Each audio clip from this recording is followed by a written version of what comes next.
This is Ray. This is Jeannie. And this is FDS Local Sports. How's it going, Jeannie? It's going great, Ray. Now, Jeannie, where's Andy? Don't know. You don't know?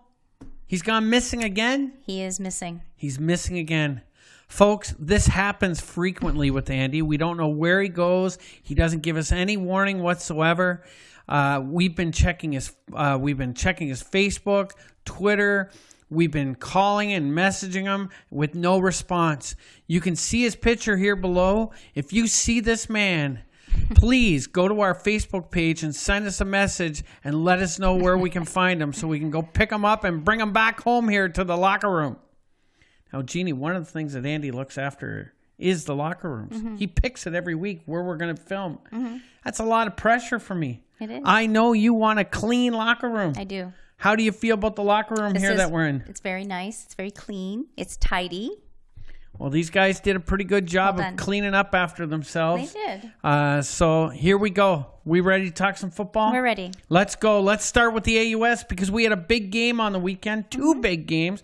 Let's talk about the first one. This is the one that I was in. You were going to go to, and then it didn't happen. Yeah, I got sick, and we had a big road trip planned with a couple of the ladies that were, mothers of some of the players.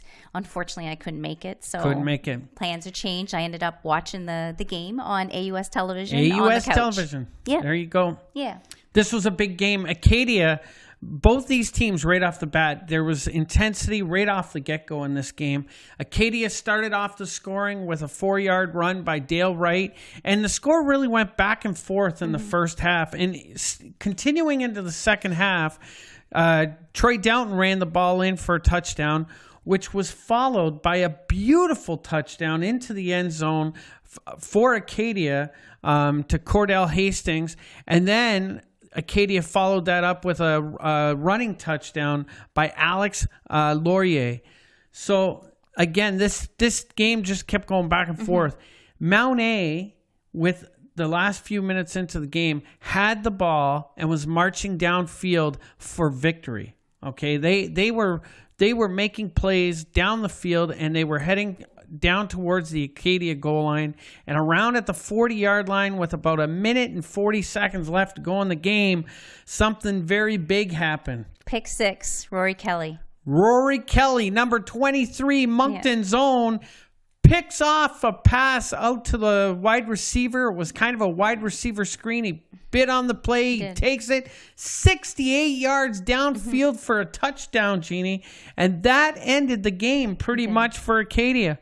It ended up, the final score was 38-26. Both these quarterbacks had good days. Downton goes 263 yards and no touchdowns interception. And Hunter Gruard, who we talk about quite a bit, had a huge day, 24 for 29, 327 yards and a touchdown.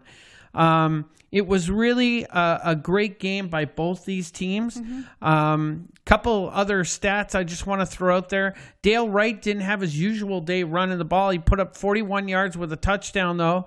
And on the receiving end, Gerard was passing the ball all over the place. Dale Wright, Mulally, Gloden, who we talk about quite a bit, another local kid. Caleb Ryder, another local kid. And Cordell Hastings.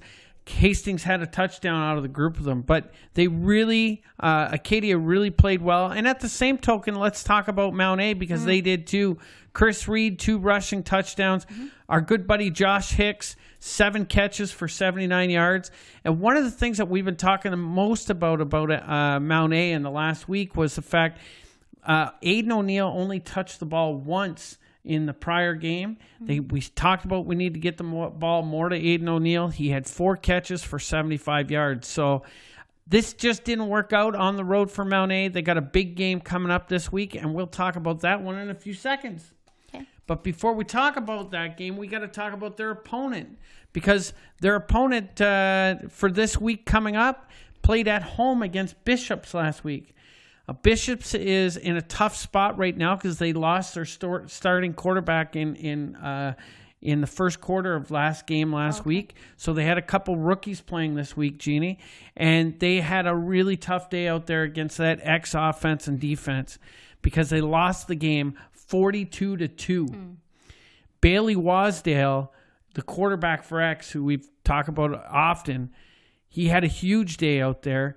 Bailey Wasdale goes 17 for 28, 256 yards, and 2 touchdowns. Jordan Shalakchuk, pretty good. Not bad. 13 rushes, 97 yards, and a touchdown. And again, he's got a number of different receivers that he loves to go to, but Isaac Fogman, 7 catches for 125 yards. Keon Julian Grant, 7 catches, 113 yards. And Greg McDonald, 3 catches, 59 yards, and a touchdown. So great job to the X-Men. I can't forget about, on the defensive side of the ball, Jeremy Pike, Tyler Cordero. Just big day for the X-Men. Here's your standings for the AUS. St. Mary's 3-0. Acadia 2-1. St. FX 2-1. Mount A's 1-2. And the Gators are 0-4, Jeannie. This game's coming up this week are even that much more important because Acadia on Friday night is traveling to play against St. Mary's on Friday night. This is a huge game because if Acadia wins this game, they could actually tie St. Mary's for the first place overall. This is a first time these two teams will be meeting since the Loney Bowl last year. You remember the Loney Bowl, how exciting that game was? Yeah, it was. Right? And on Saturday, St. FX is down at Mount A. That's going to be a fantastic game. And Mount A, this is a big game for them. They can't lose this game at home if they want to stay in the race for a chance to play in the Loney Bowl this year. And which game are you in? I will be at the St. FX Mount A game. Cool. Yeah. So that's, you'll probably be there too. I probably will be. There you go. That's your AUS update. Get down the road. It's only 20 minutes, folks. You can get down and see some really good football down at Mount A this weekend. How about we talk some football? High school football. High school football. What do you got for high school football, Jeannie? Let's do a week 2 recap of the 12-man. Leo Hayes, 17 to St. John. 0. 17 to 0. 17 to 0. What happened to the Greyhounds? I'm not sure. Oh, boy. They weren't going very fast. They weren't going very fast. Sorry. Moncton High 7 against Odyssey 7 tie game. Now here's something interesting about this game. We were both planning to go to that game, but as we mentioned, you were under the weather. We ended up staying home. We live 3 minutes from Rocky Stone, and the crowd was so loud. I felt like I was sitting in the stadium. You kids that were at that game, it was unbelievable. We could hear you all night long. Lots of school spirit. 2 touchdowns scored in this game, and both touchdowns were scored by the quarterbacks as they took the ball into the end zones. That's Brady Newcomb for Moncton and Devin Niles for Odyssey. Awesome. And the last game was Tantramar 58-1 Riverview. 58-1. That's a big score. Did I hear that correctly? Yeah, you did. This is crazy. I was not expecting that score. I was really looking forward to this football game. In fact, when I found out I was going to Acadia, I was disappointed because I wanted to go watch this football game. I was expecting a really good game, especially from our friend of the show, Logan Grossman, quarterback for Riverview High. Not sure what happened with Riverview High. They have some work to do to get ready for the next game. But let's talk about Tantramar, because we always talk about how big of a football program this is for such a small town. At halftime, Jeannie, they were winning this game 36-1. So the clock ran in the second half. There's a kid that plays for Tantramar, number 15. His name is Oliver Longpre. Do you want to hear what he did on Saturday? Sure. 250 yards rushing. He catches a pass for 20 yards, takes that in for a touchdown. Okay? 3 touchdowns rushing the ball. He receives a punt, takes that for a touchdown. And last but not least, he kicks an extra point. This kid can do it all. Awesome. It's unbelievable. Lucas Cormier, number 2, he has 3 touchdown runs. And Justin Vogel's quarterback, 150 yards passing. We know he threw a touchdown pass to Oliver Longpre. And don't forget about the kicker, Joe Carpenter, kicked 7 extra points, Jeannie. Just once again to talk about how dominant Tantramar was in this game. They had over 500 yards in offense versus Riverview's 60 yards. So again, great game by the Titans, and back to the drawing board for the Royals. In the 10-man recap, Bernice McNaughton, 46, Matthew Martin, 7. Harrison Trimble, 56 to Harborview, 0. So tell us something about the Harborview Trimble game. Well, what I can tell you is from the Trimble side of things, because head coach Mark Teed told me that Ben McKillop, his quarterback, threw for 135 yards, 2 touchdowns, plus you ran for 2 touchdowns, Jeannie. Wide receiver Bailey Fitzpatrick, 60 yards, 2 touchdowns, and Max Melanson, 115 yards rushing. That's pretty good. Anytime you rush over 100 yards. On defense, they were led by Cole Smith, 6 tackles, a quarterback sack, and a forced fumble. And Ryan Woljic, 4 tackles and a sack. Can't forget about this last kid because you love this kind of athlete. Sasuko Sidby. We struggled with this one last week. I'm struggling with it again. You guys know my problems with names. But he rushes a touchdown, and he goes 7 for 8 in extra points. He kicks it and runs it. That's incredible. That's awesome. L'École Sainte-Anne, the Casters, 50 to James M. Hill, 30. Hold on here. Did you say the Casters 50? It's a big score. Both these teams were playing for their first victory ever in the history of their program. And the Casters are in game 2 of the history of their program, and they've won 50 to 30. Yeah, well done. Hashtag Caster Nation.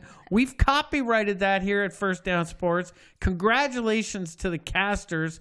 That's unbelievable. Your second game into the career of your school football program, and you guys got to win. That's great. Awesome. St. Malachy's 51, Simon 14. And St. Stephen 55, Rossay 0. Well, let me tell you about St. Stephen because I got some fantastic stats out of St. Stephen. First of all, their quarterback, probably the most valuable player of the day for St. Stephen, Donovan Rogers, goes 5 for 6, 70 yards, 2 touchdowns, Jeannie. They had 3 guys running the ball that day. A kid by Hunter Milligan, 9 carries, 127 yards, a touchdown. Kyle Stewart, 8 carries, 60 yards, 2 touchdowns. Followed by Luke Ross, 8 carries, 54 yards, and a touchdown as well. How can you stop a team that runs the ball like that? But then on top of that, they've got kids catching the ball too, because the same guys we talked about that were running the ball are also catching the ball. Kyle Stewart catches the ball for 23 yards with a touchdown. Luke Ross catches the ball for 12 yards with a touchdown. And Ben McShane kicks in another touchdown as well on the receiving side of things. On the defensive side of things, 3 kids. Nicholas McCullum, 5 tackles. Will McLeod, 4.5 tackles. Deegan Farrell, 4 tackles and a 52-yard fumble recovery touchdown. Nice. That's exciting, Jeannie. That's exciting. But stats of the week. Yeah.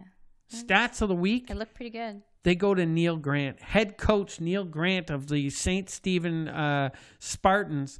This guy here, I'm going to interview this guy in the next week or so. We were hoping to get it done this week, but our schedules, we got to get him lined up. He's got some great football stories to tell you out of St. Stephen, Gene. It's going to be very exciting. There you go. That's that game. Ormocto 60, Miramichi Valley 24, and Kennebecasis Valley 35, Sussex 0. Wow, Sussex 0. I'm surprised by that. Too. Sussex they normally have a good football program down there. Is that what else do you got for football? Anything else? Yeah. No, that's it for the recap. This week's games. Oh, let's so we talk. have some this big week's matches.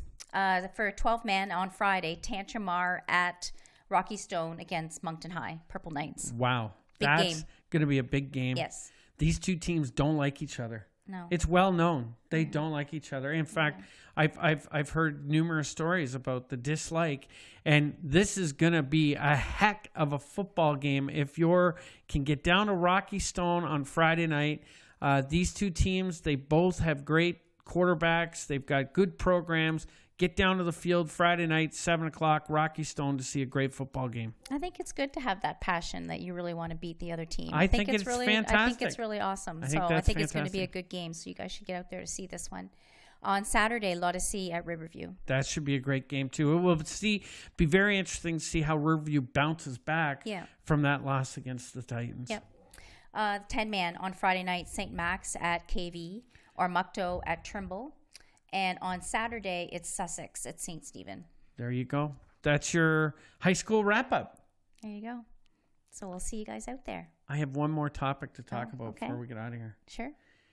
Andy would not want to hear about this topic. Okay. You might, because we're going to Mountain Woods. Oh, well, it's golf. I love Mountain golf. Woods Men's Night Champions took place on Monday night. I'm not talking about Division II because it doesn't matter what happened in Division II. Let's talk about Division I. 4 out of the last 5 years, these two guys have won the championship. Mm-hmm. Andy Leslie and Brett Doyle. Nice. Our sponsor, Brett Doyle. Awesome. These guys have won again. I mean, we are going to hear about this all year long. Yeah. Hashtag Dream Team. That's their Doyle's corporate image. Yeah, Doyle's corporate image. Yeah. Hashtag Dream Team. That's what they go by. Again, they are your Division I Men's Night champions. Congratulations. Congratulations. Now, here's another quick story I just heard about. And I'm not sure what division this is. It might be Division 8. I think it's the bottom division, but I'm not 100% sure. It was won by Greg Barber and John Horseman. I can't tell if you're joking or not. I don't know. I really don't know. Oh, I think it's the bottom division. Okay. But Greg Barber and John Horseman beat the one and only Troy Butler and Jay Thomas. Okay. Now, there's a little bit of a story about Troy Butler. He was partners with Steve McPherson, and Brandon Mullins was partners with Jay Thomas. They swapped this year. And Troy Butler goes from Division I all the way to Division 8. And yet he took his team to the championship. Why did they swap? I don't know. I don't know what happened there. There's some inside stories that I can't release in this format. But Troy Butler made it all the way to the championship. And I know that's stinging Steve McPherson, but Troy had a putt to win this match, and he missed it. And I guess McPherson said Brandon Mullins would have made that putt. Hashtag McMullins. Anyways, that's your Mountain Woods update. I don't know what's going on there. I can't wait till the spring, though, when this kicks off again. That's sports for this week, Jeannie. Awesome. How'd you like sitting in for Andy? It was great. Remember, folks, we need help finding this guy. Yeah. We need your help. All right. Again, go to our Facebook page. Send us a message if you see this guy out here. Till then, we'll see you next week. Enjoy all your games this week.